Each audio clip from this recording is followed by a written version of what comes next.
Ahmedabad municipal કોર્પોરેશનમાં budget સત્ર ચાલી રહ્યું છે ત્યારે ક્લિનિકલ ટ્રાયલ મુદ્દે 15થી 20 કરોડની વસૂલાતની વાત તંત્ર દ્વારા કરવામાં આવી રહી છે।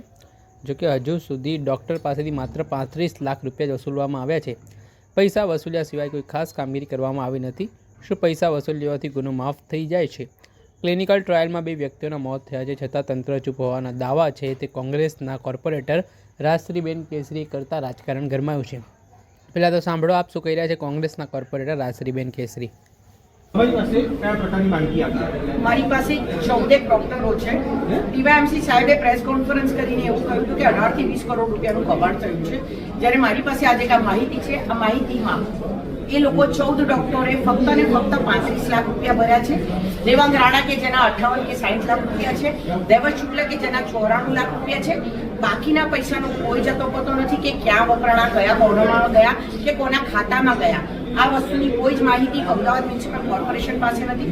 કમિશનર સાહેબ પાસે રિપોર્ટ માંગુ છું, મેં લેખિતમાં માંગ્યો છે, નથી મને આપ્યો। મેં આજે પોઈન્ટ ઓફ ઇન્ફોર્મેશનમાં માહિતી માંગી છે, એમાં પણ મને માહિતી નથી આપી। આની સાથે 2 દર્દીઓના મોત થયા છે, એમાંથી મેં ઉમંગ નાયકની રજૂઆત કરી છે કે જેની આગળ વીએસ હોસ્પિટલનું આઉટ પેશન્ટની ડાયરી છે અને આઉટ પેશન્ટમાં ક્લિનિકલ ટ્રાયલ લખેલું છે, છતાં પણ લોકો માનવા તૈયાર નથી।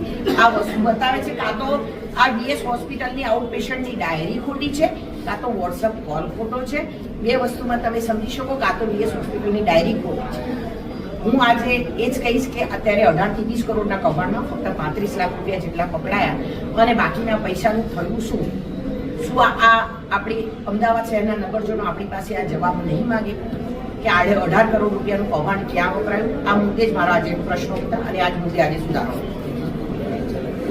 મળ્યા હતા। સામાન્ય સભામાં આજે જે મુદ્દો ઉઠ્યો તેમાં ક્લિનિકલ ટ્રાયલ મુદ્દે કોંગ્રેસે ક્યાંક ને ક્યાંક સત્તા પક્ષને ઘેરવાના પ્રયાસ કર્યા હતા, જેના કારણે રાજકારણ ગરમાયું છે।